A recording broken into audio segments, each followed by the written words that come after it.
All right, Act 4. Act 4 is another short scene. It's a kind of a bridge scene between the turning point of the play and the climax of the play. Macbeth is becoming more and more evil, and some very interesting things happen in Act 4. Again, I want to give thanks to this PowerPoint that was adapted from a PowerPoint I found on teacherweb.com.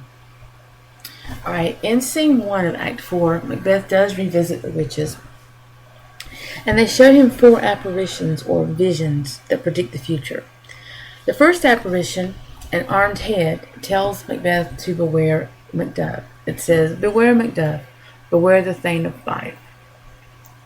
And so, this particular vision is symbolic of Macduff.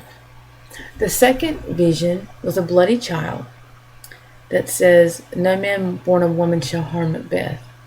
This bloody child is also supposed to represent Macduff.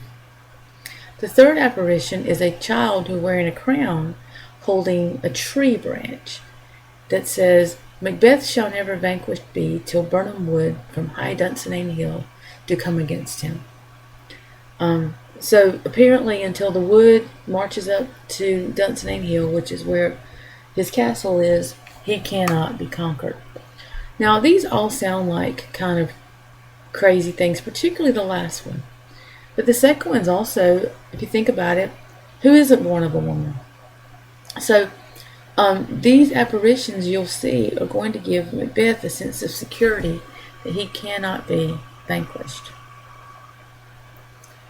The fourth apparition shows him, actually this would be, the fourth apparition, shows him that Banquo's prophecy will indeed come true and that he will have royal descendants, and that the very last one of those descendants is James I. Now keep in mind this play was written for James I, and this is a very good way for for Shakespeare to kind of tip his hat, so to speak, to the king and say, "Hey king, how about this? I wrote you into the play." It was designed to make the king happy about and hopefully very grateful enough to continue sponsoring Shakespeare and his men.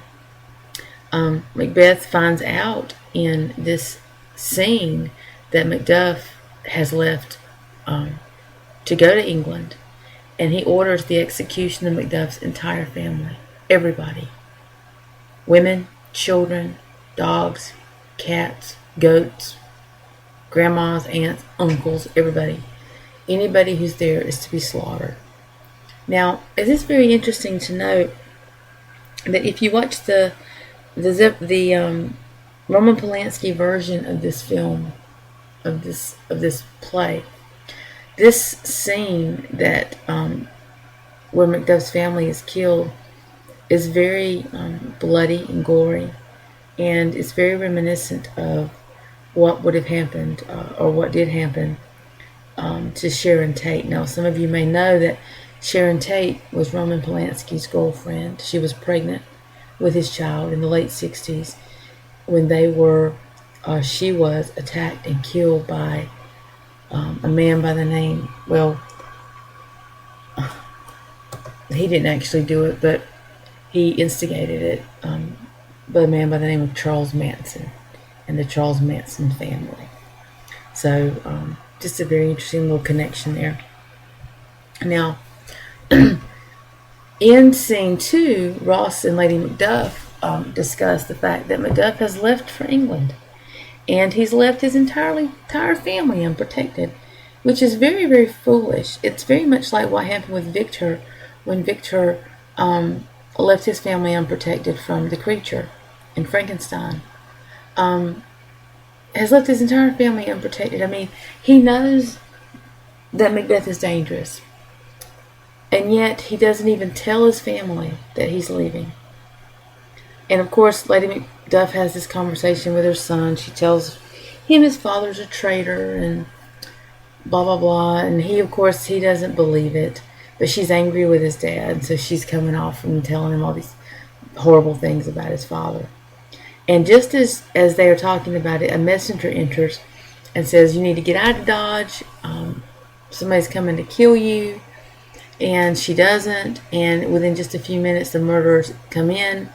They have a brief exchange with her son. They kill the son, and they chase her off the stage. And we know that she is going to be killed along with everybody else in the house. Now, there's a scene in Act 3. Let's take a look at it. In Act 4. And in Act 4, and by the way, this is the very beginning of Act 4. You see all these are all incantations. This is one of the reasons why people believe this play is cursed. We got several here. This is actually the ingredients of one of the supposed concoctions that he has to drink in order to see these apparitions. I suppose if I was drinking the gall of goat and slips of yew and the finger of a birth strangled babe, I'd probably be seeing some apparitions as well. You might be familiar with this phrase, "Something wicked this way comes." I think Stephen King actually wrote a story using that title. So anyway, this is the apparition. So let's just scroll through here really quickly. This is the murder of Lady Macbeth and her family. And then that brings us to scene 3. Malcolm actually goes to, or is there talking to Macduff. Macduff's trying to get him to go back to England.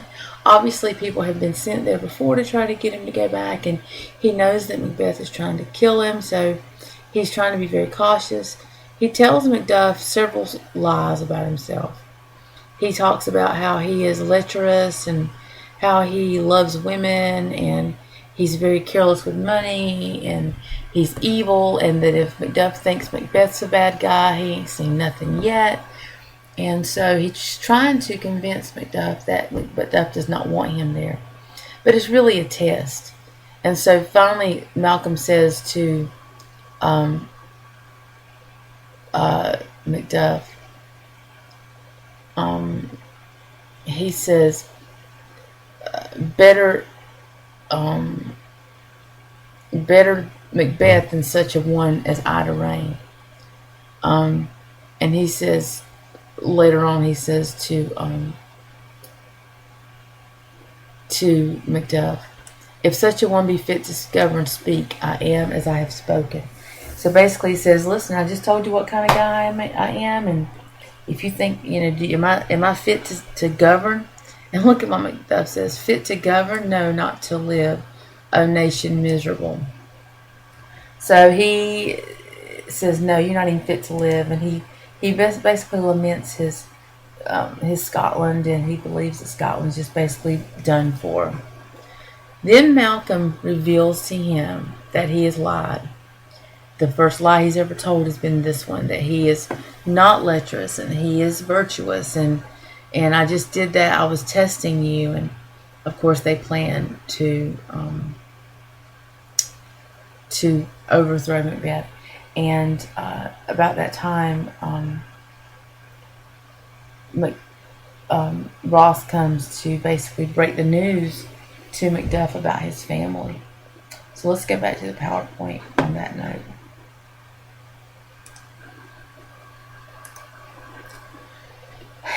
And he kind of beats around the bush a little bit. He doesn't come right out and tell him, hey, look, your family's been slaughtered. At one point he says, Macduff says, how are my wife and my children? And Ross says, well, they were at peace when I left them. So he says a lot of things that can be taken a couple of ways. But finally he comes out and tells him, and Macduff has a really hard time believing. And finally Malcolm says, take it like a man and use this energy to go after Macbeth. And Macduff says, finally he's resolved, and he says, nobody better touch Macbeth. He's mine. I'm going to get him. And so that's what he plans to do. And that brings us to the end of Act 4. We're getting ready to go into Act 5 shortly, and you're going to see how this whole thing winds up. But until then, see you later.